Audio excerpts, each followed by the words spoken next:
I will repeat this later, but if you're a panelist and you need to get back to the hotel or the restaurant, make sure you let me know so I can find you a ride. And if you have a car and you're going back down there and you can take someone, also let me know, okay? So, this afternoon, 2 interesting panels. The first one is going to be moderated by Jane Iwamura, and I'm going to turn it over to her to introduce everybody and talk a little bit about the theme of the discussion. Thanks, Jane. Can everybody hear me? Okay, I'll try to project. And if I get a little soft, just yell out louder, all right? Spiritual, but not religious. According to Robert Wuthnow, Ray Ruth, and other sociologists of religion, many Americans say that their spirituality is growing, while the impact of religion in their lives is diminishing. This dichotomy is often a way to talk about contemporary religiosity in the U.S. Spirituality, with its strong focus on feeling, is placed in opposition to religion. I think many of us are familiar with this dichotomy in the room. And religion is associated with rituals, doctrines, and other externals. So to put it in simple terms, it's the internal versus the external, the individually defined versus the institutionally defined, and the unchurched versus the church. Put simply, the spiritual versus the religious. Spirituality, as Wuthnow notes, has become a vastly complex quest in which each person seeks his or her own way. And I think you can probably put the connection together about how television is really kind of attuned to a medium of the spiritual age, so to speak. However, while the journey is personal and more flexible, folks aren't questing alone, bowling alone, nor is there a search entirely free-form with its protocols and constraints. The following papers tease out the relationship between spirituality and religion, and don't simply pose it as a cultural dichotomy. These presentations, along with other pieces in the volume, also analyze the way in which television as a medium, indeed our mediated environment. That's why I especially appreciate Lynn's piece, where she also takes into consideration the internet and intermedia. Indeed, our mediated environment influenced the religious visions, moral proclivities, and spiritual preoccupations of fans and authors alike. And that hopefully gives you a sense of what this panel will be addressing today. We have we were planning to present 3 wonderful papers, and we have 2 of the presenters here today. Liz Bird, who is professor of anthropology at the University of South Florida, is not here, could not make it today. And let me just tell you a little bit about Liz. She researches the role of media and popular culture in everyday life and has published over 50 articles and chapters in that area. Probably many of you are familiar with Liz's work. Her books include For Inquiring Minds, a cultural study of supermarket tabloids, Dressing with Others, the construction of the Indian and American popular culture, and The Audience in Everyday Life, Living in a Media World, which won the International Communication Association's Outstanding Book Award. It's always difficult to sum up complex, rich papers, but we felt that Liz's insights were so key that I'm just going to try and do that right now with a bit of help. Fortunately, Liz is an excellent writer, and she does what I wished a lot of my students would do, which is she gives a great piece of statement, and she wraps it all up with a wonderful conclusion. So I'm just going to read 2 paragraphs from her paper to give you a sense of the issues that Liz tackles in her viewpoint. So she writes, in True Believers and Atheists Need Not Apply, Faith in Mainstream Television Drama, I argue that television drama as a genre is actually very supportive of faith, although not of overt or sectarian religiosity, such as portrayed in the NBC miniseries Revelations, or any religious practice that is perceived as extreme, fanatical, or hypocritical. Alongside that, TV drama is demonstrably hostile to atheism, which is essentially seen as an extreme and immoral philosophy. In all these respects, I believe TV drama reflects the liberal religion of mainstream America, a practice-based religion concerned with moral choices and personal growth rather than debates over faith and dogma. To be successful, television drama, unlike theatrical movies, must tread a fine line, offending as few people as possible, while also providing a stimulating story and character base, and will bring audiences back week after week. And Liz does a wonderful explication of this, where she talks about the failure of such faith-based shows such as Revelation, and then goes to talk about that even a show that is purportedly very, deals with a very kind of scientific viewpoint like CSI always comes back to the issue of faith. And then she goes on to a show that many of you watch, House, to perhaps our most beloved atheist, House himself, and says how, he's juxtaposed with characters of faith, and what we are left with is this kind of grumpy, old, demoralized guy, right, whose life we might or probably wouldn't want to be leading. And so commentary is made in that way. And let me just finish up with her final paragraph. This rather bland approach to faith may seem secular to some, but I submit that it captures the overall picture of mainstream U.S. culture today, where almost everyone professes a faith in some kind of higher being, even when they are alienated from organized religion. There will always be a media that appeals to smaller segments of that culture more than others, and those media can be more explicit in their depictions of faith, politics, or anything else. But to reach the large audiences, TV drama is most successful when it speaks to audiences' lived realities and the voices of familiar characters about whom they care.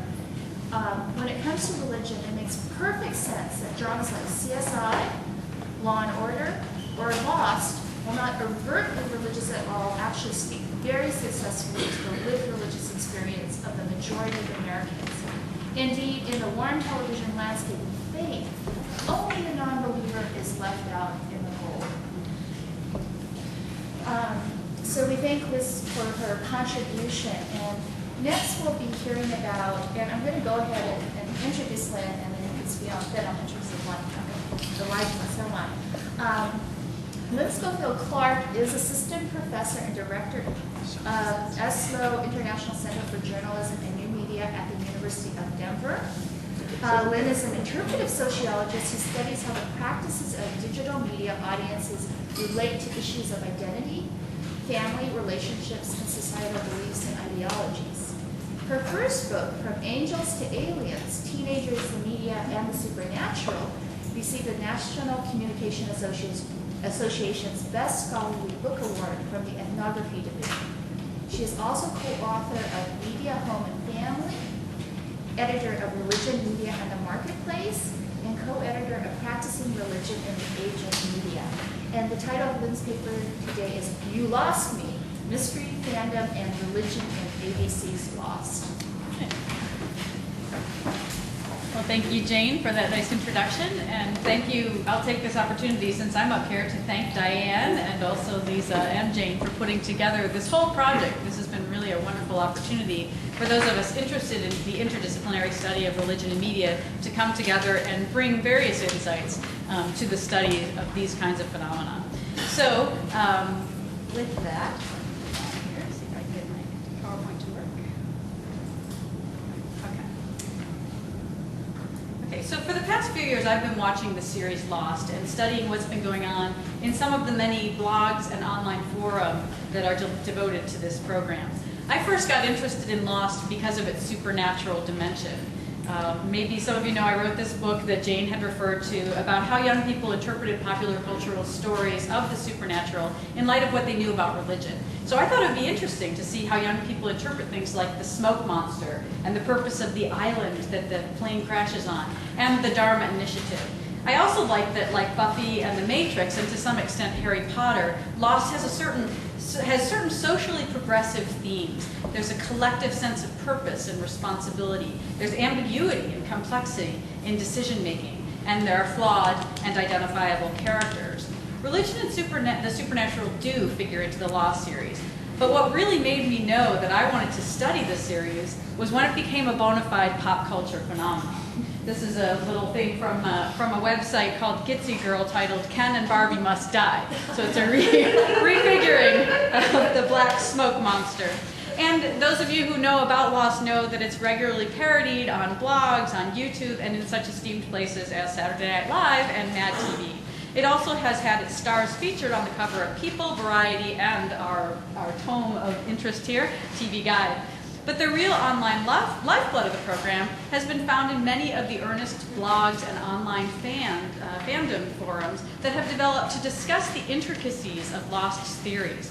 Fans have even built their own wiki for the series, which is called Lostpedia. This site alone features more than 3,200 articles about various aspects of the television series. But let me back up for a moment. For the 3 people in the room who never have heard of the series or seen it, I want to catch you up on it in just a minute. First, though, we have to ask a bigger question, which I think is the subject of the context of this conversation for all of us, which is, why is a television series even something worthy of scholarly attention, other than the fact that it's fun to watch? Well, in the U.S., as we heard earlier from Horace Newcomb, television and film do tend to get a fair amount of attention in the world of scholarly research, and most of this is in what we call media effects. This research asks the question, what do media do to people? In the 1960s, though, we saw the rise of something called reader response theory in literature, in histoires de mentalités, in history, and new art criticism in the arts. And each of these theories said, in essence, let's see how regular people interpret literature or history or art. What do they make of it? How does it fit into their world? And in media, a similar question came to be asked. Not what do media do to people, but what do people do with media? The point was to turn the question of effects and meaning around. So we're not focusing on the media and what they mean, and therefore how they influence others, but focusing on the people. That's where the meaning lies, not in the media texts themselves. A lot of scholarship on cultural studies and media, then, has looked at how people employ media as they construct their own sense of identity. So now let me get back to talking a little bit about Lost as something that gives people a way to think and feel and express a religious, philosophical, or non-religious identity and spiritual identity in our times. I promised you I'd go through the plot, so here it is quickly. Lost is a story of a group of people who were shipwrecked on an island after their plane crashed somewhere over the Pacific. They don't know where they are. You can imagine the pitch meeting being something like Survivor meets Gilligan's Island. The main characters are Jack, who quickly emerges as the leader of the group, and as a doctor, he comes to be known as the man of science. John Locke, who is originally Jack's opposite early in the series, he believes that the island has brought everyone there for a purpose. He's also been instantly healed from a disability since the plane crashed, although he hasn't told anyone that yet. Kate, who is Jack's sometime love interest, has some secrets of her own. And Sawyer, the studly libertarian, who's mostly interested in taking care of himself. Then there's Charlie and Claire, who we'll come back to in just a moment. And Benjamin Linus, who lived on the island, we learned, since its very beginnings. He claims to answer to Jacob, and Jacob is described as great, brilliant, and not forgiving. And he becomes a central figure in the most recent season. In addition to Charlie and Claire and Ben, are Saeed, Hurley, Jin, and Soon, and other supporting characters who make up the cast. Every one of the characters has something painful in their past. And this led bloggers and online forum contributors and journalists to speculate that it wasn't an accident that they ended up on the island, but that people were brought there. Early on, in fact, people began to refer to the island as Redemption Island, a theory that fit with the way that co-creator Damon Lindelof described the series. He wrote, "This show is about people who are metaphorically lost in their lives. And once they are able to metaphorically find themselves again, they will be able to physically find themselves in the world again." But more recently, it's also focused on questions of utopia. Where is utopia? Is it on the island where there are no illnesses? Or is the island a place to leave in search of a more earth-based utopia, back in the character's real world? In the words of U2's lead singer in Lost, the characters still haven't found what they're looking for. So So my analysis looked at, this is sort of for the sociologists in the audience, I was looking at 18 forums and 28 blogs, and then I looked at comments in various locations on Amazon.com and the Lost Podcaster, or podcast by the producer, and then found a number of comments that were in response to stories about the program in the mainstream media. And then I looked at 62 individual contributions online in a little bit more in depth. So, first you need to know that in Lost, there are many references to religion and philosophy, both in the characters and in the plot lines.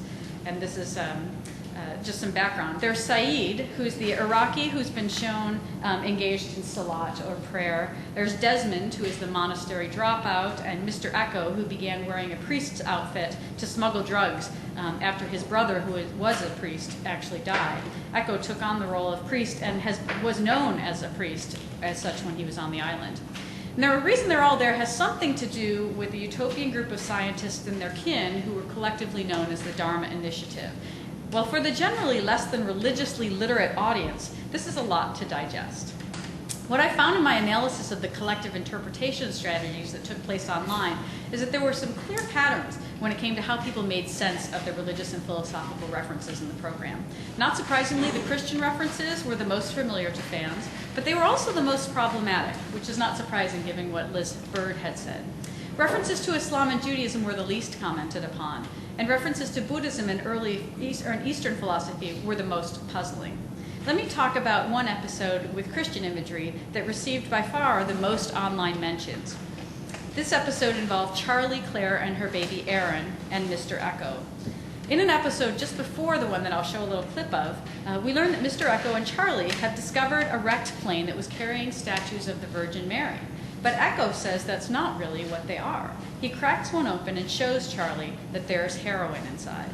Charlie is a former heroin addict, and he agrees with the others that they need to get rid of the statues, but he decides to keep a few secretly. He's trying to fight off the temptation to use, but he's also remembering his past in a series of heroin-induced, perhaps, dreams. He remembers a time when his father and his mother and his brother all had high expectations for him, and he felt that he had failed them. He wanted redemption from past mistakes. He believes that all of these signs and dreams that he's experiencing are about one thing. He needs to save Claire's baby, Aaron, who he believes is in imminent danger. In his last dream, Charlie's mother and Claire appear on the beach with Aaron, imploring Charlie to save the baby. When Charlie tells Echo about this dream, Echo interprets it within a Christian framework, saying that it's a message that Aaron, the baby, must be baptized. And this then becomes Charlie's obsession in this episode. After the second dream, Charlie wakes up with Aaron in his arms, and everyone is mad at him. And although he tries to convince Claire that Aaron needs to be baptized, she and the rest of the group on the island are very distraught and take Aaron away from Charlie. Now let me show you, Let me show you just the clip that happens right after this particular scene. This is the commented on one.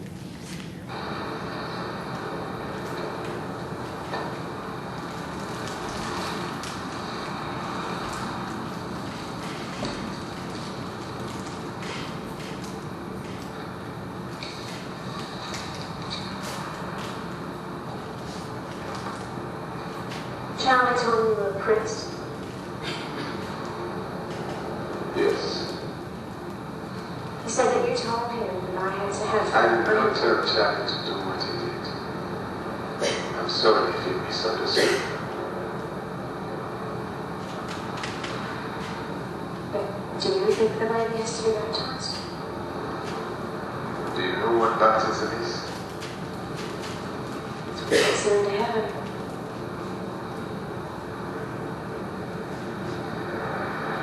It is said that when John the Baptist baptized Jesus, the skies opened up and a dove flew down from the sky. This told John something, that he had cleansed this man of all his sins, that he had freed him. Heaven came much later. I haven't been baptized. And does that mean that if you do it to Aaron, something happened to us, we wouldn't be together? not if I baptize you both.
Of the things that we missed that were in the dreams that happened just before this episode, before that segment, are also kind of interesting to look at. So I wanted to just tell you a little bit about what else was in the episode.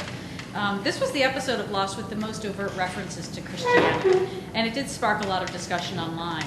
I learned, for example, from an online art historian fan, that the scene of the baptism in Charlie's dream echoes a 15th century painting by Andrea del Verrocchio. And the idea about that echoing appears in a number of fan blogs and forums, too. This is from SledgeWeb's Lost Stuff, online as lost.qubit.net, and occasionally it showed up also as links in other blogs. And some, like Christian media critic David Buckner, extolled the program's embrace of what he believed was a Christian message, but others weren't so sure. As one self-described non-Christian wrote in response to Buckner's online post, he wrote, "I'm sorry, but if this show turns out to revolve around one particular religious belief, I may have to stop watching. I might have to stop corresponding with you, David, if this is going to ruin Lost for me. If it's all about sin and redemption, it was a long road to nowhere, in my opinion."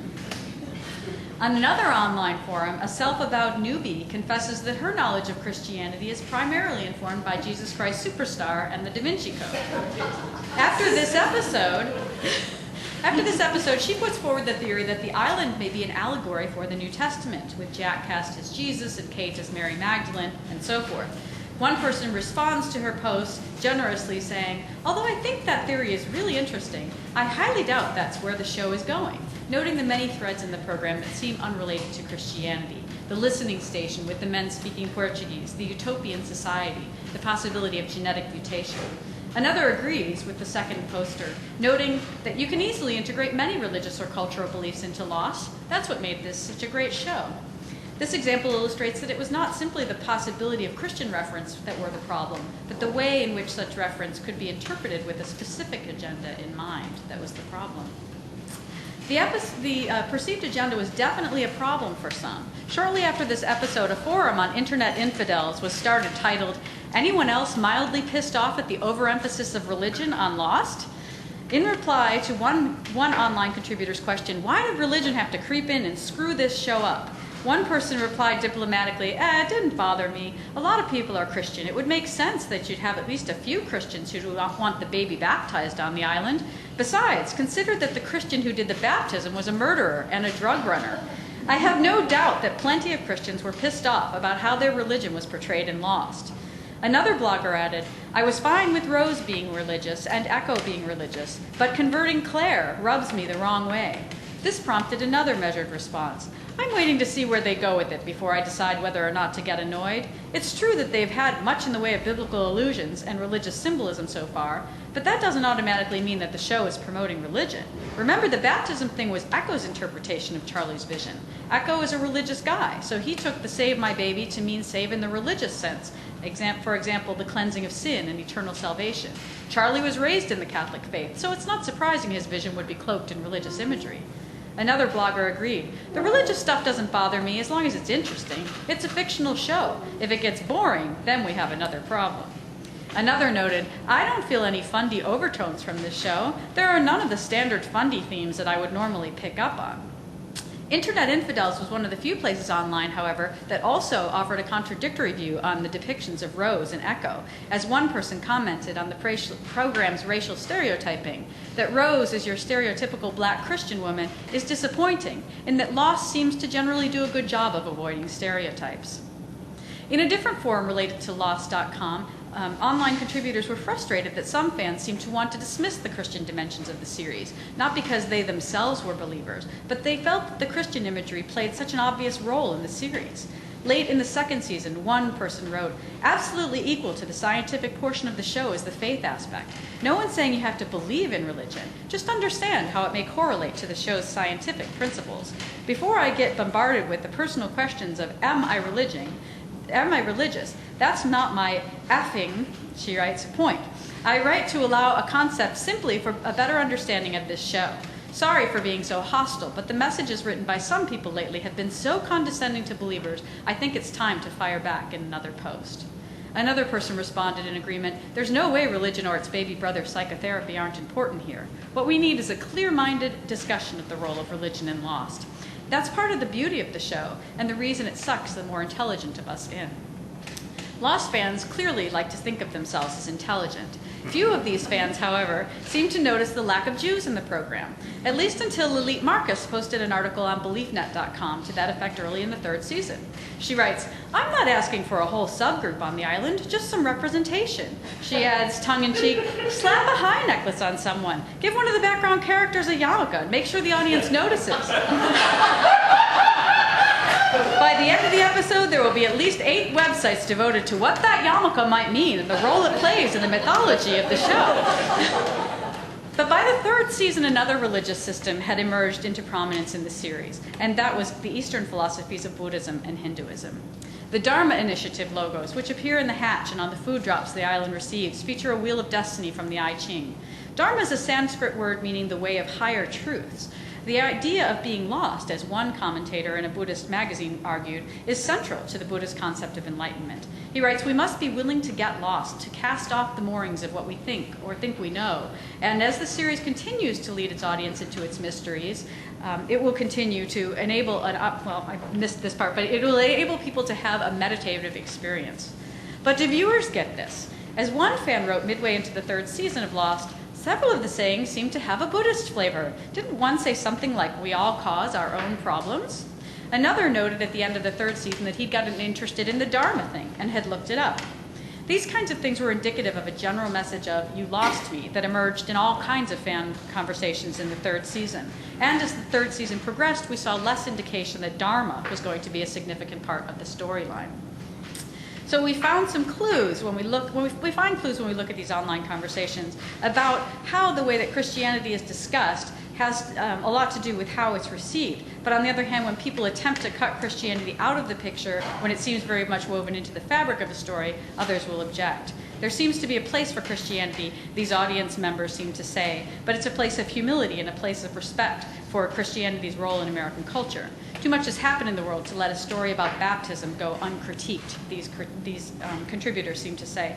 And even the story's creators seem to have backed away from easily misinterpreted Christian imagery, perhaps after the online conversations demonstrated the possibilities for misreading their intentions. But stepping back, these programs also need to be seen in light of larger contexts of audience anxieties. Lost is a perspectival narrative. It challenges us to ask questions about what we think we know. We're the good guys, says Ben. Do we as an audience believe him? Who do we trust? Part of the appeal, as has been noted earlier in this conference, is in the hope that these questions will be answered for us. And this kind of knowledge that we as an audience are after, this perspectival problem, is perhaps related to the role of the middle class, the main audience of this program, in the context of globalization and American decline. How do we deal with multiple perspectives and remain at the center of the screen? Even as the story suggests getting our way may not result in a happy ending. What does all this have to do with religion? Well, in a certain sense, popular culture and analysis of the discussions about popular culture provide us with a constant update about what Americans think and feel. Programs like Lost and also Heroes might hold special appeal to a generation of 20, 30, and 40-somethings who'd grown up in a relatively stable worldview of U.S. dominance that was irrevocably shaken in the context following 9/11. Both Lost and Heroes echo the sense of vertigo that many people in the U.S. experienced in the really moments in the aftermath of that event. Both also articulate key concerns of the moment. In the midst of unspeakable tragedy and the slippery presence of evil, who could be a leader? And what, indeed, does leadership look like? How can a society be prepared for events that have previously seemed so utterly impossible? What do we do when the worldviews of science and faith seem to clash so completely and incontrovertibly? How do we learn to identify clues to the new meanings in our world as they emerge? How are we to live together in a diverse society, even as we come to recognize the beliefs of some members hold the potential for violence, and the beliefs of others can result in surprising and sometimes quite positive alliances? And how are we to tell the good guys from the bad guys, especially when the more we learn about the good guys, the more their actions raise questions about their loyalties and their commitments, and even their measure of personal character? In short, I think that rather than providing us with answers, television does an excellent job of articulating the questions of our lives and beliefs, while our analysis can also point out the people and symbols that are missing from, or misunderstood or limited by stereotypes within our most central stories. The television stories people love are those of struggle, of self-sacrifice and teamwork, and ultimately of hope. So as we try to understand why real people do what they do and why they value what they value, we need to take seriously this world in which reality is constructed and through which we construct our own understandings. Thank you.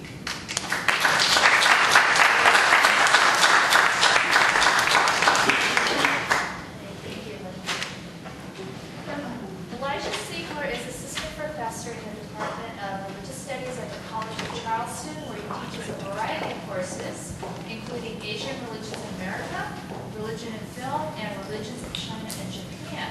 He has published a textbook called New Religious Movements, and is currently working on a book about globalized Taoism. Elijah's paper kind of flips the title of the panel, Religious but Not Spiritual, or maybe we pick your title, Elijah. Religious but not spiritual, everyday faith in the works of Tom Fontana. Well, thank you all a lot. It's great to be here. My talk today, like all the others, is excerpted from a much larger essay. In this case, my written essay looks at not one particular show, but the religious themes of writer-producer Tom Fontana, focusing on the three dramas that he's best known for and which he refers to as his trilogy, namely St. Elsewhere, which was on NBC from 1982 to 88, Homicide, Life on the Street, which was on NBC from 93 to 99, and Oz, which was on HBO from 97 to 2003. How many people count themselves a fan of at least one of those three shows? Anybody? A couple people? Okay, good. Fontana was born in 1951, raised in Buffalo, New York, in a middle-class Catholic family. In the late 70s and early 80s, Fontana was a struggling playwright in New York City. In 1982, he met TV producer Bruce Paltrow, who hired him to write a script for a new medical drama on NBC. Since then, Fontana has been one of TV's most acclaimed writers-producers. He's best known for having, to quote a kind of piece about him, pushed the envelope of traditional drama. Don't you hate that phrase, push the envelope? Of traditional drama, and challenged audiences to follow him into new territory. Through unusually complex scripts, including lots of formal twists, in-jokes, and since Oz, he's been known for his use of graphic sex and violence. In my paper, I argue a number of things about Fontana. First of which, it's his really unique and consistent religious vision that should constitute his lasting contribution to TV, more than his use of extreme, graphic sex and violence or intertextuality. But in the following comments, I'm really going to focus on how Fontana valorizes everyday lived religion in his TV characters, and he offers a critique of unfettered spirituality. In other words, religious but not spiritual. That's what I'm going to focus on here. And that's why I think part of his genius, his TV genius, is that he writes against the grain of a lot of other shows which do focus on spirituality, kind of generic spirituality, which is why I think he's quite a unique writer. And this is based, obviously, on my own analysis, also on a lot of interviews that he gave in published sources, as well as comments that he made at a panel that I was moderating in New York a couple years ago. And finally, a lengthy phone conversation I had with him for the purposes of writing this article. Not that, this is just, I'm not speaking as Fontana's mouthpiece, although I'm a fan. And the analysis is my own, but he's very articulate, as maybe some of you will see, because he's going to be here at USC on October 22nd for another one of these forums, and I'm sure he can speak much more intelligently about his own work than I can. So maybe some of you will see that. To understand how Fontana's work is religious, it is important to see the ways in which it is not religious.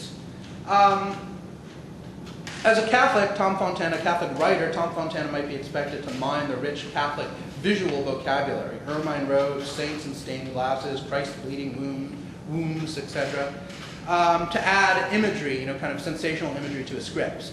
In fact, he is on the whole uninterested in exploiting the sheer visual thrill of the religious image. Of course, Fontana sometimes does this, but he really has never written, kind of a shootout in an underlit church with tons of candles, things that are sort of staples of the TV cliche involving churches and priests and so forth. If Fontana does not use religion as a source of flashy visuals, neither does he use it as a source of topical hot-button issues. Dealing as he does with crime and punishment, death, and the extremes of human behavior, Fontana, you might expect, would have written about pedophile priests or suicide cults or Muslim terrorists, but he really doesn't write about any of those things. He's not a ripped from the headlines type of author. I mean, that's really the kind of Law and Order stock and trade of kind of looking at the most sort of sensational, newsworthy aspects of religion. Finally, Fontana is not a religious writer if by religious you mean moralistic. His scripts are very much concerned with ethics and justice, but do not have a, quote, moral to the story. In an article pointing out existential themes in homicide, the author Philip Lane compared that show to earlier cop dramas, sort of classic cop dramas, if you will, such as Dragnet. And he writes, questions of right and wrong, good and evil, do not boil down to just the facts man in homicide, but to the rules of the game and how it is played, kind of echoing what Craig was saying about The Wire earlier. And in fact, Fontana has given some specific criticisms of TV shows that do presume to provide answers to life's moral questions. As he told me, they deal with huge issues in 45 minutes, and they expect me to sit down and go, oh wow, I'm glad that person saw the light in 45 minutes, they changed forever. They'll never be a bad person again. So that's his own criticism of the easy, moralistic wrap-up of the hour-long drama. But in another interview, though, Fontana recognizes the place of moralistic shows, specifically mentioning Touched by an Angel and Dr. Quinn, Medicine Woman, saying, that isn't to say a good, simple morality play isn't as effective as An Hour of Homicide. As he told me, you need parables as well as gospels. So in Tom Fontana's script, if religion manifests neither as compelling visuals, nor hot-button issues, nor as moral fables, then how is Fontana a religious writer?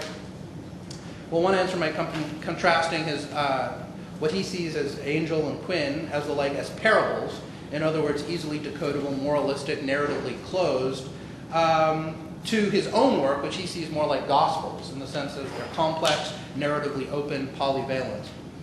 Like the gospels, and of course many other religious texts, Fontana's scripts are interested in theological issues as they are played out in people's lived experiences and emotions.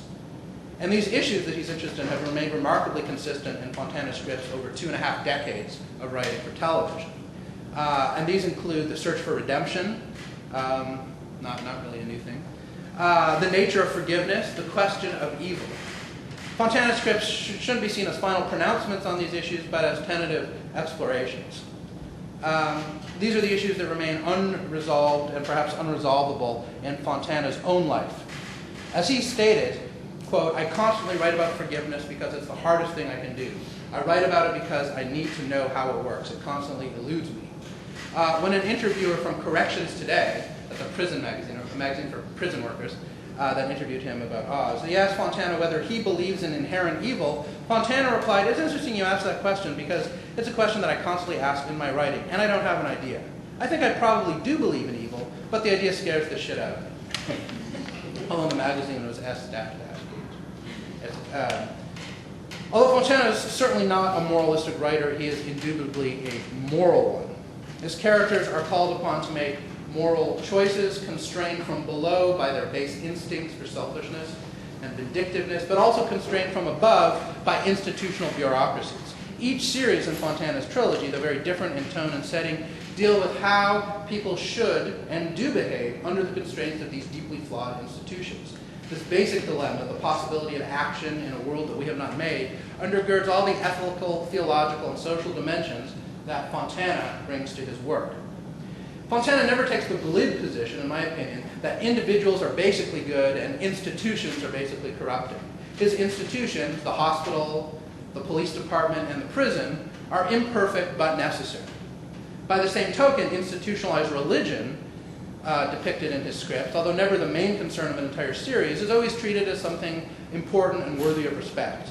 Catholic clergy, for example, are never depicted as malevolent or buffoonish, nor are they seen as overly saintly, that seem to be the two poles in so many popular media. Fontana portrays them sympathetically committed to the spiritual life and engaged in hard religious work. A couple examples: St. Elsewhere, Father Joseph McCabe was the founder of St. Eligius. There are several sympathetic nun guest characters in Homicide, and as we'll see in Oz, two major characters are Catholic clergy. By contrast, Fontana's least sympathetic characters are spiritual hypocrites who undergo dubious religious conversions. In St. Elsewhere, for example, Seth Griffin, played by Bruce Underwood, a young Bruce Underwood, converted to evangelical Protestantism after his promiscuous lifestyle resulted in his contracting AIDS. On a more exaggerated level, in Oz, Tommy Kirk, an Irish Catholic inmate, converted to Protestantism because of the persuasions of a fellow inmate, an evangelical minister, but then in a power grab, typical of Oz, attempts to murder his spiritual leader, played by Luke Perry, by bricking him up in a wall. On a more nuanced level, we're going to see the same sort of thing happening with one of the lead characters in Homicide, Tim Bayliss, and his conversion to Buddhism in the final season. So then, who are the characters with whom Fontana asks us to spiritually identify? Who are the characters that best represents Fontana's own religious values, in my estimation? Not the ones who undergo sudden spiritual conversion, but neither are Fontana's moral heroes generically spiritual types who receive inspiration from unspecified higher power. His heroes come out of specific faith traditions and have particular relationships with those traditions. Fontana's most interesting characters are on some kind of journey of faith, but the journey is rooted in particular institutions and circumstances. One might say Tom Fontana's best characters reveal to us their lived religion, echoing the theme from earlier panel today. Fontana's own religious background helps us understand how he depicts religion in a series. As Fontana describes it, we come from a relatively traditional 50s, 60s Catholic, Italian, Polish family. Religion was not beat into our heads by our parents. They were certainly Catholic, but it's not like they were obsessively observant. We went to Catholic grade school, and I went to a Jesuit high school because that was a better education. Fontana may, in fact, be downplaying his Catholicism's influence on himself and his siblings. His brother was a seminarian who dropped out before being ordained and currently teaches in a Catholic high school in the South Bronx. And his sister is a nun who has occasionally worked in the prison system and actually is some of the inspiration for Oz. So clearly, some kind of religious gene or something in the family. Fontana recalls that Vatican II deeply influenced him in his formative years, opening him up to more dynamic and engaged concepts of his faith. Vatican II must have offered a creative young person such as Fontana in the mid to late 60s a way to feel connected to his Catholic heritage, his traditions, energized by its vision of social and spiritual action without feeling bound by its dogma. And now I'm going to talk very briefly, of course I do so in much more length in the paper, about each of the three shows, just to highlight a few aspects of this lived religion. First show is the first show is St. Elsewhere, which was really the first sort of grown-up show that I watched when I was about 13 when I started watching it. joining it in its third season. That and Miami Vice, I think, were two very formative hour-long dramas for different reasons in my own youth. St. Elsewhere's creators, Josh Brand and John Falsey, left the show after the first season. And the executive producer, Bruce Paltrow, then put Fontana and two other writers, John Macius and John Tinker, in charge of writing St. Elsewhere. And so they really were given the ball and allowed to run with it. And starting from the second season, we see these long character arcs that Fontana is known for. And focused, the stories are focused more on moral and religious trajectories. Fontana has remarked that the religious differences between the three principal writers, right, he was Catholic, Macius was Jewish, and Tinker was a born-again Protestant, generated interesting discussions that in turn made possible scripts suffused with religious and theological issues. The second season offered several multi-episode narrative arcs, notably the story of a masked serial rapist who terrorized female doctors and nurses. Fontana's recurrent themes of the possibility of forgiveness and the nature of evil were brought to the fore when that culprit was revealed to be one of the series regulars, Dr. Peter White, a handsome and charming young resident. White embodies what in Fontana's scripts is always the cardinal sin, lack of personal responsibility. For the first season, White blamed others for his mistakes in the ER, and he manipulated his friends. His self-pity and callousness were taken to violent extremes in the second season. The well-remembered third season closer, Cheers, is best known for its crossover with the NBC sitcom, when the doctors from St. Elsewhere visited the bar and Cheers. But the main story was quite interesting. It found younger doctors seeking spiritual solace in religious ceremonies outside their own faith tradition, not converting to something outside their faith, but simply getting some message. The Gentile Dr. Ehrlich went to a Passover Seder, and Jewish Dr. Fiskus went to an Easter service. Another well-known episode called Afterlife, Fiskus is shot in the ER, and while on the operating table, he travels to heaven, hell, and limbo. And in each region, he meets deceased characters from previous seasons. Fontana has remarked that his co-writers, not being Catholic, were not really familiar with the term limbo. Fontana imagined it as a place of mediocre spirituality, inhabited by referees and by two former patients of Fiskus who, when alive, deliberately removed themselves from both the pain and joy of life. In hell, Fiskus meets his old friend, the rapist, Dr. Peter White, who had been shot by one of his victims. White is now trapped forever alone in a rowboat on an endless sea, able to hear heaven above, which is depicted as a garden party. Even as he rails against God for putting him in hell, not admitting to any moral culpability. This sequence not only nicely concludes White's story arc from 2 seasons prior by showing Fiskus finally acknowledging his friend's guilt, but also highlights one of Fontana's principal theological concerns, the Augustinian notion of evil as an estrangement from God and as a lack of personal responsibility. The next show I'm going to talk about, Homicide, has some similarities to The Wire. Both are set in Baltimore. Both are based on the work of David Simon. Both were sort of known as anti-cop shows. And both were sort of known as the best show that you're not watching, critically acclaimed, low ratings. In Homicide, Fontana would get the chance to explore the nature of evil on a weekly basis. This is a show based on the lives of Baltimore police detectives, and it was unashamedly theological from the very beginning. From the very first line of dialogue in the very first episode, the newly promoted Tim Bayless joins the Homicide Squad, and he meets veteran detective Kay Howard, and she says, "Welcome to Homicide, we work for God." First line of the show. Okay. Subtle? No. But good writing. Bayless's partner is Frank Pembleton, Detective Frank Pembleton, played by Andre Braugher, and he eventually sort of became the de facto star of the show, maybe because of his awesome acting abilities. As a detective, he's portrayed as kind of the most zealous and the most fervent in his pursuit of the killers. And this righteous attitude towards his chosen career as homicide detective is linked to his Catholicism. Pembleton, many episodes go by without a mention of Pembleton's Catholicism. It's not something that's one of the main concerns of the show, but he makes enough references in various episodes to what the Jesuits taught me, for example, to inform the attentive viewer that his Catholicism, especially his Jesuit education, is a primary shaper of his identity.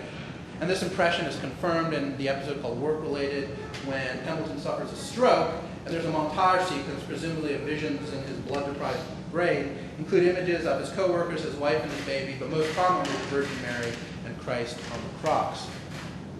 Pemberton began the show with little faith in institutions. Early episodes show Pemberton superiors at the Baltimore Police Department using him for political ends and promoting incompetent racists above him.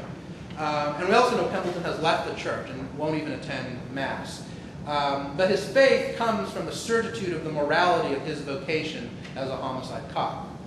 But when in one particular episode Pemberton starts to question this morality, after he's asked by his lieutenant to engage in a department cover-up, he resigns, and Andre Braugher left the show. So the final Pemberton-less season of Homicide seemed by some to have declined in quality, which may be attributed to newer, less compelling characters or an emphasis on inter-office romance as Homicide became more conventional, or Fontana's preoccupation with his new series, Oz. But from our perspective, religious perspective, if you will, the reason for the decline that when Andre Braugher left the show, so did the series' moral center. Now, Fontana has argued to me that this lack actually helped Bayless's arc to come to its logical conclusion, his partner Tim Bayliss. As he said, as hard as it was once Andre left the show, it actually helped the Bayliss character because he was without his confessor, said Fontana. The last season of Homicide proved a time of experiment for Tim Bayliss. His bisexual urges, introduced in the previous season, became more prominent. The near-fatal shooting that Pemberton could not prevent of Bayliss led to Bayliss's embrace of Buddhism. In Fontana's theological imagination, this experimentation is seen as a failure. His dabbling in Buddhism and bisexuality was a sign of lack of spiritual identity. According to Fontana, Bayliss was trying to say, quote, there's a spiritual path, no, there's a sexual path. No, there's a spiritual path. Bayliss's essential failure as a character is brought home in the series finale when he kills a killer, freed on a technicality. And this undermines everything the police stands for and everything that Pemberton has taught him. As Fontana put it, in the first episode, Bayliss is yelling that you're not going by the book. By the end, he not only stops going by the book, he burns the book. And then there's some interesting things also in the 2-hour Homicide movie, the TV movie that came out about a year after the show ended. But I'm going to skip that for now. And I want to go to Fontana's last, most recent show, or successful show at any rate, Oz. Oz was known for being HBO's first hour-long original drama, and thus had the liberty of featuring unprecedented nudity, violence, and profanity. And it's kind of been overshadowed because The Sopranos debuted 18 months later, and suddenly that was kind of the golden boy of the HBO series, and Oz was never really promoted as heavily. But for me, its true uniqueness may have been its theological themes of redemption and retribution, and also the remarkable character of Karim Said.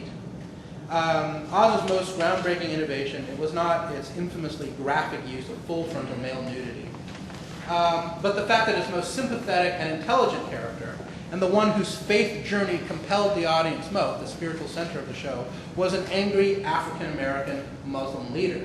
And interestingly enough, this wasn't really remarked on, as far as I can tell, in kind of the media discourse about Oz, which talked a lot about its male rape and so forth, but didn't really talk about that this Muslim character was the center of the show. And again, maybe because in the media, when media writes about media depictions of Muslims, it's always, Muslims as terrorists or Muslims as not terrorists. But in this case, that element wasn't present at all. Karim Said was a convicted arsonist, not a murderer, significantly. Most of the other convicts in Oz were murderers. Said represents a good and true man, as rather obviously indicated by his birth name, Goodson Truman. I never said Fontana was a subtle writer. As Fontana put it, this man who came from the same place as these gangsters has found God and it clarified his view of life. It hasn't stifled his angers or his actions. Said is consistently the most honorable character in Oz. For one example, when the cynical state governor, in a bid to win the Muslim vote, pardoned Said during the month of Ramadan, Said refuses to be pardoned and remains in jail. I argue that Said operates as Fontana's stand-in. He kind of makes the choices that Fontana himself would make, much like Frank Pemberton does in Oz. Like Frank Pemberton, Said possesses a moral clarity, a spiritually motivated thirst for justice, and a righteousness that sometimes verges on arrogance. And Said is certainly no more a cardboard saint than Pemberton. He undergoes as many narrative reversals as any other character in Oz. In later episodes, perhaps inevitably, he questions his faith. He realizes his own addiction to power as leader of the sort of the Muslim bloc among the prison population, and his own violent tendencies. Also, I should say that Oz is the first Fontana series to feature Catholic clergy as series regulars. He cast the venerable stage and screen actress Rita Moreno as Sister Peter Marie, and he, possibly based in part on his sister, and he cast Asian American actor B.D. Wong as Father Mukata. Sister Pete and Father Ray appeared in most episodes, though they were rarely central to either the narrative or the religious themes. A writer who investigated portrayals of Catholic clergy in American media wrote, while Father Ray and Sister Pete are key characters, they certainly don't have the spiritual lock on Oz. Sister Pete functions as a kind of sounding board for Oz's inmates and staff, providing generally sound, confidential advice. Father Ray is often seen praying, performing masses, giving sacraments. These activities are not marked as exotic or mystical, but rather as a part of the lived experience of these characters and of some of the inmates in prison. I could go on and on about this, but I'll end today by quoting Fontana's own self-description of his own lived religion, and I think it's also a good description of the kind of TV he has created. I'm not a very good Catholic, he says, in my practice, but I am a Catholic in my heritage, and I am a seeker of whatever God wants to let me know about. I am open to discovery. Thank you.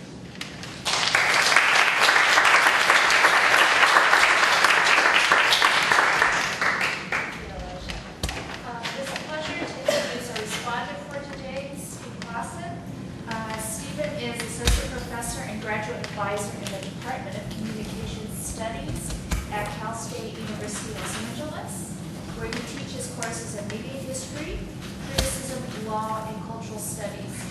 His book, Watching Jim Crow, The Struggles over Mississippi Television, 1955 to 69, won the 2004 McGannon Award for Social and Ethical Relevance in Communication Policy Research.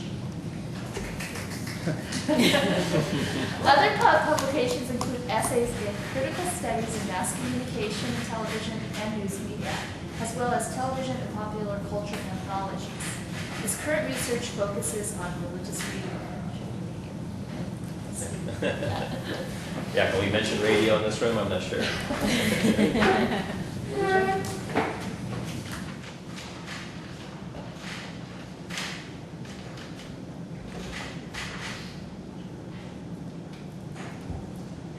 Get parched when I talk. I used to work in radio briefly too, so I have this mannerism of always adjusting the microphone. Whenever I see one, even if it's not working, I have to adjust it. So it's just the way things are. Well, thank you very much, Jane, and thank you, Diane, for inviting me to this wonderful collaboration of scholars from different disciplines talking about religion and television. I'm very sorry that Liz Bird isn't here today for a couple reasons. Number one, because I thought her paper was terrific and important. But number two, because Liz Bird was actually the first respondent I had when I was a graduate student in my PhD program coming out of University of Wisconsin. And so I thought it'd be fun to do the inversion where I responded to her after all these years, after she first responded to me. But we'll plow on without Liz here. I think there's a really productive interdisciplinarity that has been evident throughout the day today. Certainly is evident in the panel and the papers we just heard. There are some methodological similarities. All of the papers that we've heard are based on textual analysis, and two of the three, Liz's and Lynn's papers at least, include substantial textual analysis of not just the television text, but also of fan and audience discourses. So there are these kind of methodological overlaps, but I think it's very interesting to have this conversation, again, coming from people who come from very different disciplines, religious studies, communication studies, sociology, and anthropology. And I think that has a lot of promise for the future of the works that will be published engaging television and religion. So commending this interdisciplinary theme and its potentials, I want to throw out one more voice into the mix. and that is the work of philosopher Charles Taylor.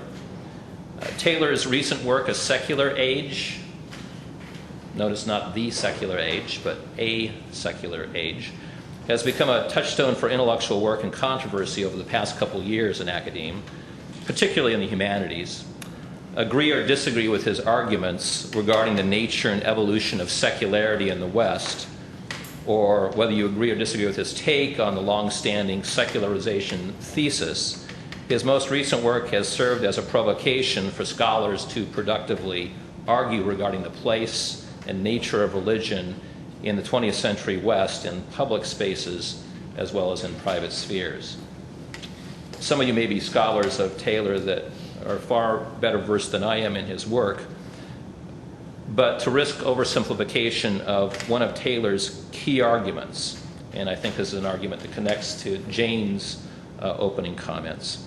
He contends that religion in the West is not so much simply disappearing or simply fading away in social and political power. It may very well be fading in terms of mainstream institutions, but he argues instead of that characterization, we should be thinking about the ways in which religion is, in its broadest definition, is proliferating and pluralizing, the way it is being reinvented and recomposed.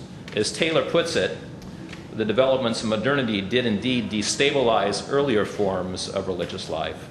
No one can restore the village parish community where time was organized around saints' days and festivals. But this decay of older forms often is followed by a recomposition of new forms of religious life. I say that all as a preface to kind of put a bigger question out there, if you will, for the panelists to take up as they choose.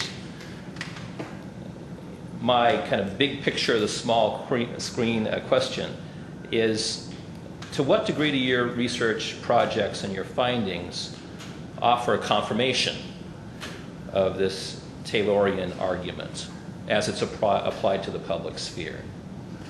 And if indeed it does seem to confirm Taylor's argument, which dominant institutions, religious and cultural, might be the most threatened by this recomposition of religious forms?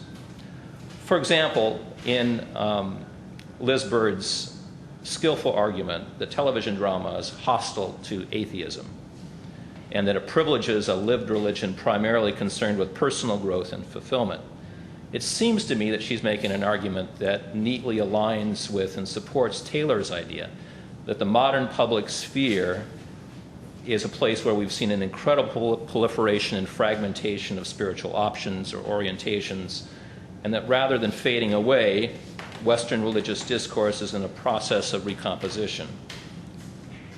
If this is so, then for those of us who study popular television and film, what does this mean for the future also of religious representation in the public sphere? So that's my larger question. Going on to the individual papers very briefly, in Liz Bird's work, we see the important observation that at least within the genre of TV drama, and we could discuss further whether or not her limited observations about television drama apply across other genres, such as I was thinking about comedy and some other forms in television, whether that would apply and have the same purchase if she made that argument. But within the genre of TV drama, that mainstream television is very supportive of faith, but not overt or sectarian religiosity. And she argues, of course, that TV drama is hostile to atheism. I think this is an important argument which is often passed by, as she notes, within the frequent cultural hand-wringing over whether or not Christianity is being depicted in the right ways or with sufficient prominence on television channels.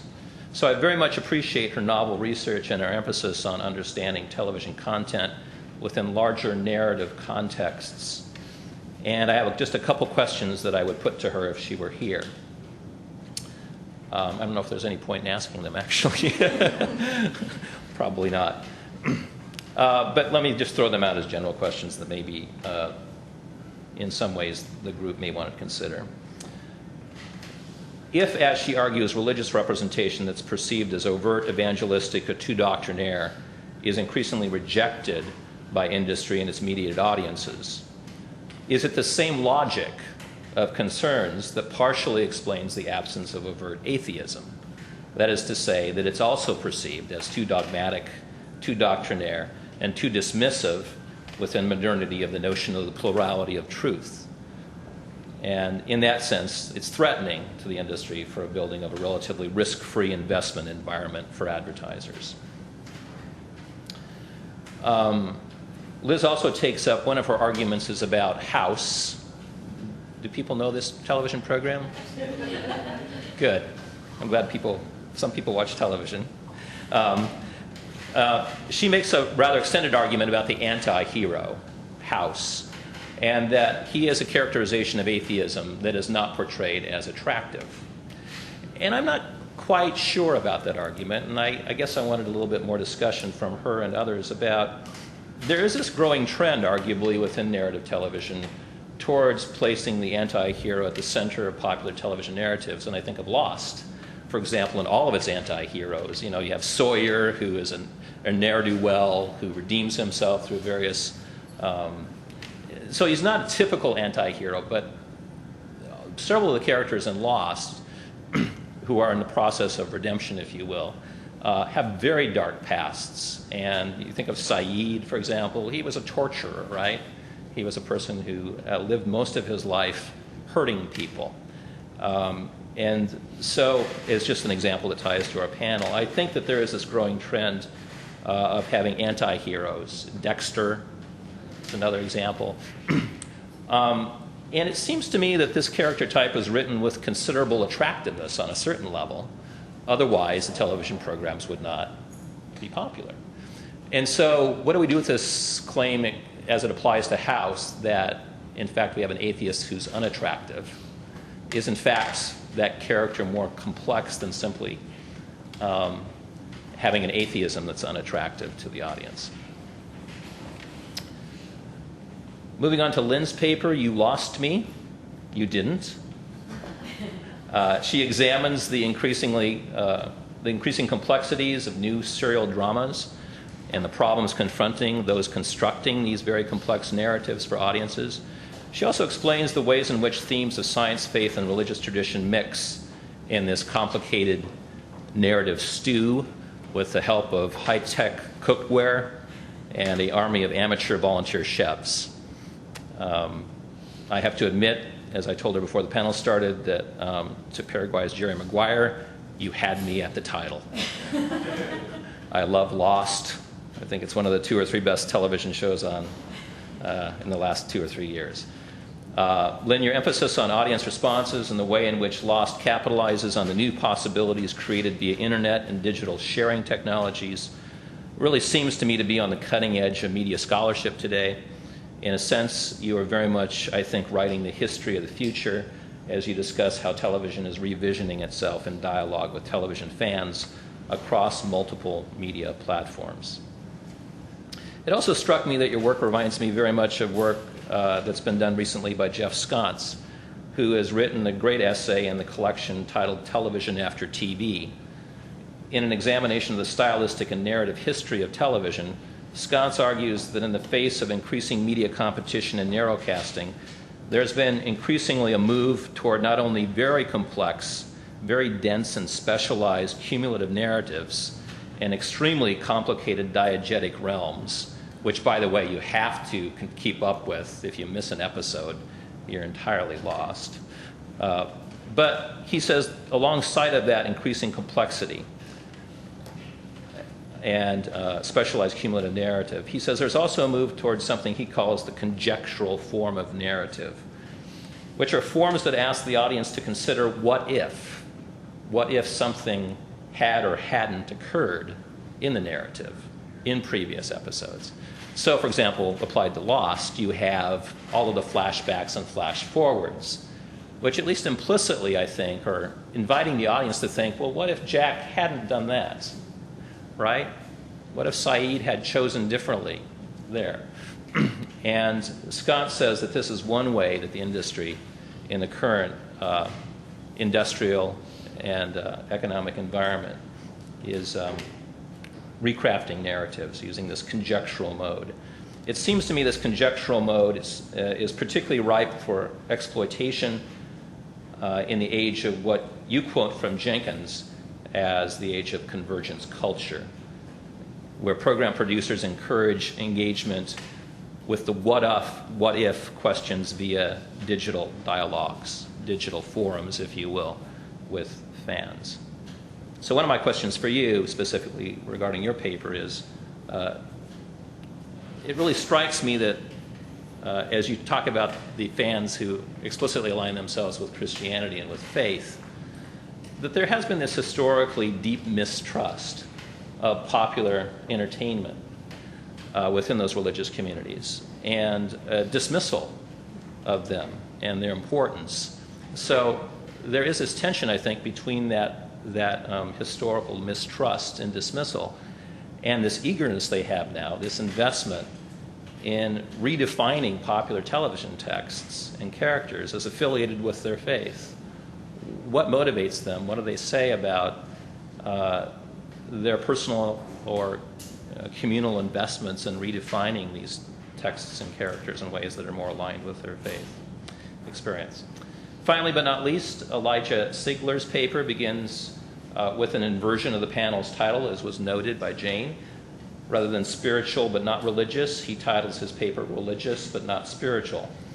While some would argue that the spiritual realm encompasses the mundane, pedestrian, vulgar, and violent, Sigler points to the work of writer-producer Tom Fontana as refreshing and intelligent, in that his work is not spiritual in conventional, expected, or overtly moralistic ways.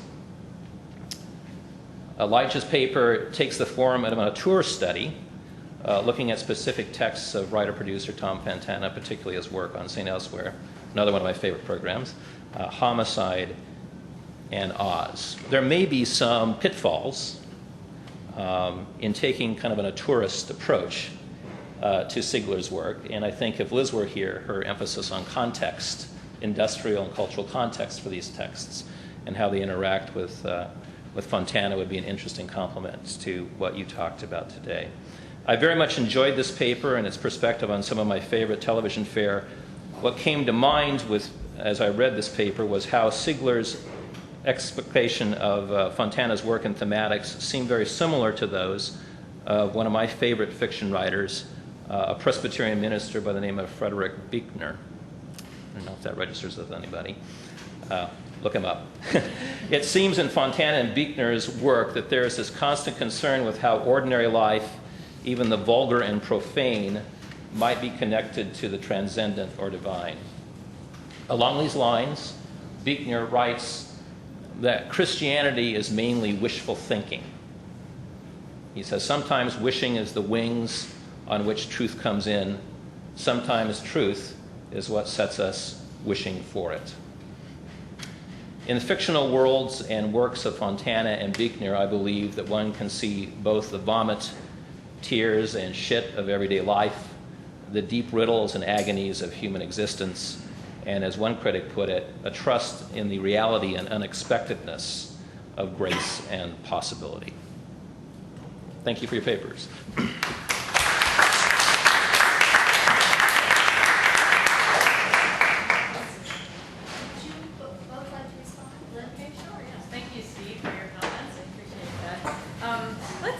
Let's see, first I wanted to talk a little bit about Charles Taylor, because I do think that's a really apt comparison to some of the things that we've been discussing in this panel, and the way in which he argues that religion is not fading away but proliferating and pluralizing. And one of the things that I was interested in with Lost is that I think that the text itself appeals to people who tend to be more comfortable with ambiguity than perhaps people who aren't. In other words, it may be that Lost, to some extent, is not the same audience that Touched by an Angel drew, which is much less about ambiguity than it is about certainty and about reinforcement of certain approaches to the divine. But I think that one of the things that pop culture always does, and probably would be interesting to pair with Charles Taylor's analysis, is that it always has a role in articulating our ideology of the moment. And actually, kind of going back to Karl Mannheim, in some ways popular culture really articulates the tension between ideology and utopia. And I think that, that in terms of ideology, I think popular culture is always interesting because in order to be popular, it has to be able to draw together people and create, in a way, an alliance that doesn't exist in our pretty fractured world, and particularly in the United States context. But I think that it's always interesting to look at those very popular forms that seem to be able to speak across ideological perspectives and that demonstrate that not only is religion not fading away, but that there are very different ways in which we can read the same kinds of traditions or non-traditions or anti-traditions. I think about probably the best example of that is Forrest Gump, which conservatives loved for certain reasons because they saw it as pro-patriotic, pro-US, and then liberals loved because it was about, or some liberals did, because it was, recognizing anti-Vietnam and kind of telling the importance of the 60s in a fairy tale kind of way. So I think there are ways in which popular culture does that kind of thing. It's able to speak to both. But I do think that one of the roles that we then play as analysts is to try to kind of pull that apart and try to see what does that mean for us as things are changing and as a certain percentage of people are very fearful of those changes. How are texts speaking to those ongoing anxieties that we have?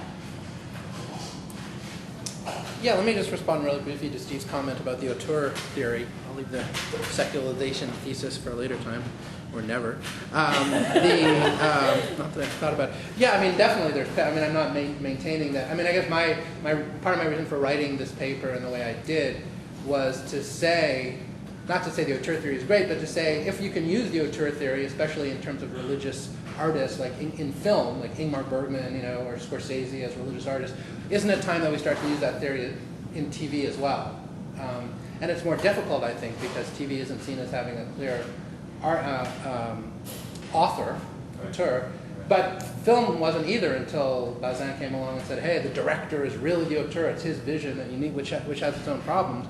But I think with, Fontana, some other people, Milch, David Kelly, maybe you can argue that these are auteurs, and so you can analyze TV. The unit of analysis isn't necessarily an episode or a series, but it's an individual, which certainly has all the same pitfalls that auteur theory does in film studies, but it also has some of the potential benefits. So it's at least worth trying, I think. We have a few minutes. Maybe we can go just a few minutes after 2:45 for questions. Come on. We'll sweep along. So go ahead there and then we'll go to Vincent. Okay. To respond to the premise that House is unattractive, say the obvious that he's really hot. But I'm not saying that in just a flippant way. I mean, the problem with this character is that he's so appealing. And in seasons 1 and 2, he's so miserable, he's so mean, but he's really attractive. He's this classic kind of Mr. Rochester character who's never going to be redeemed. He's not going to meet the right woman, he's going to finally break through on the inside. And I think that the reason that seasons 3 and 4 sort of spiral down and become less compelling for me is because the show is trying to deal with that. How are we going to deal with this character that can never redeem? And they make all the characters around him try to, get on board with the talking group. We just talk about your feelings and be fine, and won't, play the game.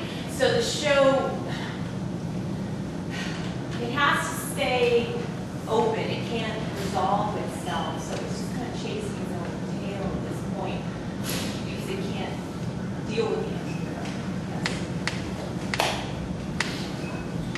Does the atheism that he expresses, how does that play into, though, this kind of perceived unattractiveness that Liz is? Do you have any? Well, I mean, that's part of what would make him unattractive to a general broad audience of Americans who expect everyone to at least be spiritual and not religious. You have to believe in something. And in a way, the characters around him keep telling him that over and over again, are voicing that wider, way that we understand TV in general. Everyone believes in something. Everyone has a special Christmas issue that's special on every show. We would never Christmas here. Underneath it all, they believe in something. And he just refuses to play that game. If I could address address that just from Liz's, because I've heard Liz speak on this actually, and I've heard her address that issue, and she's talked about how the atheism is sort of the space that enables you to, it's what makes him attractive and broken, and, sort of, it makes you as an audience desire that he would be fixed. It sort of is part of that driving, narrative of House. I don't desire him to be fixed. Yeah. Suits and Fox desire him to be fixed. They keep giving the writers plots to try to fix him. And he's just, no, I want to be broken. Yes, that follows up on this, or, okay, why don't we go to, I had a question for Lynn and Julie. I appreciated this, slide, everything that you have. I noticed that with the loss of some of those slides were taken from German or something. So I was wondering in terms of, I don't know, if any of the panelists could actually address this issue, is the kind of transnational dimension of some of these shows, that they do get exported to other countries, and what, if you were to extend this discussion of, how religion is in other transnational communities, what happens there? I think that would be a terrific study. I would hope somebody will do that. I haven't actually looked at that in terms of how it plays internationally. You guys just wondering. We talked about that a little bit in the last panel, the extent to which television texts are exported, and that they do have the role that they play in the international marketplace does have a lot to do with the dynamics that drive the finances of particular programs. So, and Lost has been successful in various places around the world. So, I don't know if you want to comment about On the internationalization of these, I'm trying to think of these, the shows that I was talking about. As far as I know, they weren't international hits for whatever reason. So I can't comment. Well, but I actually writing on something along those lines and arguing that shows like Heroes and Lost couch very much in terms of international audience, simply through the casting, the Asian characters, Heroes, but my question is another direction. There seems to be a pattern emerging in the discourse surrounding each of these panels so far, but a little bit maybe lacking in this one, and that is problematizing the troubling discussion in a constructive way. I believe the first panel, Sarah Lee and Liza provided the notion of consumerism, how that was perhaps divided and not addressed as much as might have been, and my panel was attacked, mildly critiqued, let's say, for not being aware enough of one's own positioning, perhaps in relation to the material. And we had John Caldwell address institutional analysis, and what's missing for me, perhaps a little bit, I guess mainly in your discussion, from my interest, and may come across here as curmudgeonly, and that's okay. But my spouse, so you for this too, is that I'm quite disturbed by this whole internet fan mania. I see it as media. And you, in your approach, kind of just to throw it out there and broach it and create a fact of life, which it is. It's not going to go away. It's cause it to do so. But we've gone from the water cooler discussion of television to the total obsession. Not everyone's niche group, but I just wondered if you might address in a sense what that means as psychologically. Well, yeah, you raise a good point. Yeah, and that positive thing. Well,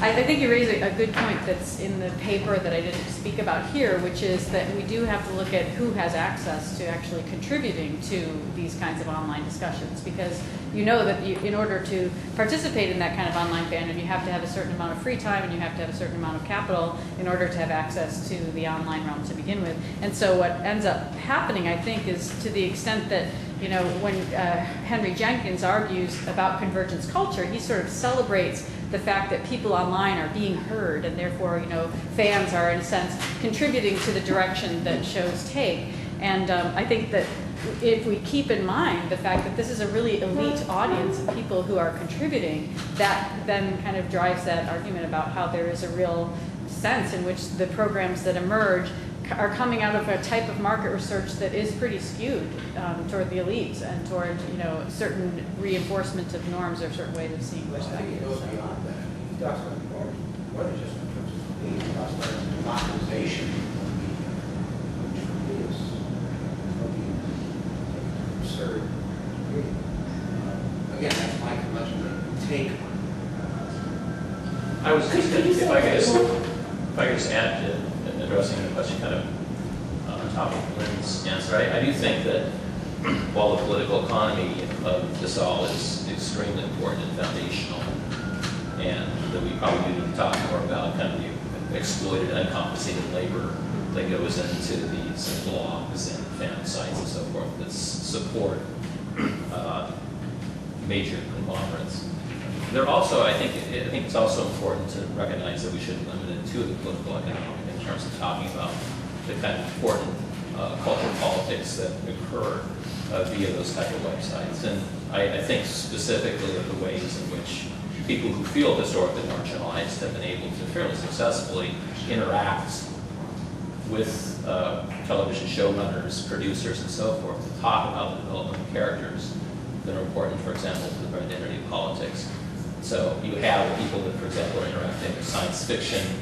I have a student that recently completed a project I thought was fascinating. She was talking about how people on LiveJournal, for example, were interacting actually with people that were creating Battlestar Galactica, talking about the gender positions and gender politics of the various characters on that program. And there was actually a listening and a back and forth between the fan community and the producers of the program. And so, is that unproblematic? Absolutely not. But I think there's a cultural politics, again, that escapes political economic analysis, you know, as sufficient to evaluate those type of interactions. I've been given the time signal, and I want to get to one last question, but I also want to get into this too. You know, with my students, I'm a fellow Facebook user. You can figure out what lost character you are, for instance, and there's those communities. And also my research where I'm looking at like serial killer forensic dramas, I was interested in Millennium with Lance Hendrickson, which has been off the air for ages. What I was surprised to find is the community that still exists around Millennium, an online community that writes out the stories, even though the show has been off the air for years. It continues to this day in the fan base. So, you know, as far as the possibilities and now especially the internet generates as far as the community and what that does when you think about kind of religious connections and spirituality, it's just startling, really. One last quick question. Yeah, I just wanted to, I really appreciate Elijah, your focus on production in particular. I was curious if your bigger project actually addresses, you know, you're talking about auteur theory and kind of navigating it over to television studies in some way. But I'm wondering if your larger project really considers the broader idea of authorship in terms of the ensemble, you know, screenwriters, directors, you know, all the elements and components, which I think is what nails film theory, is that it also doesn't take that into consideration. Right. But does your larger project go there?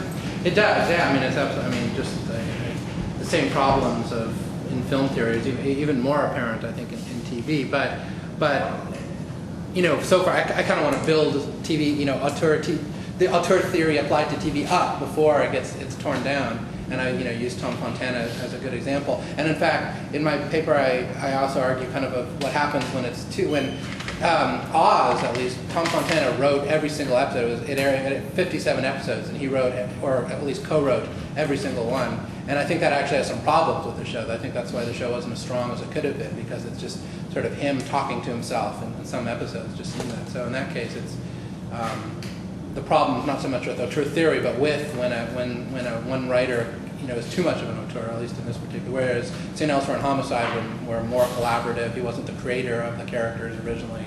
He was the showrunner, the producer for a long time. So that's another thing that I talk about in my larger project. I appreciate it. Thank you all. I believe there's refreshments in the back.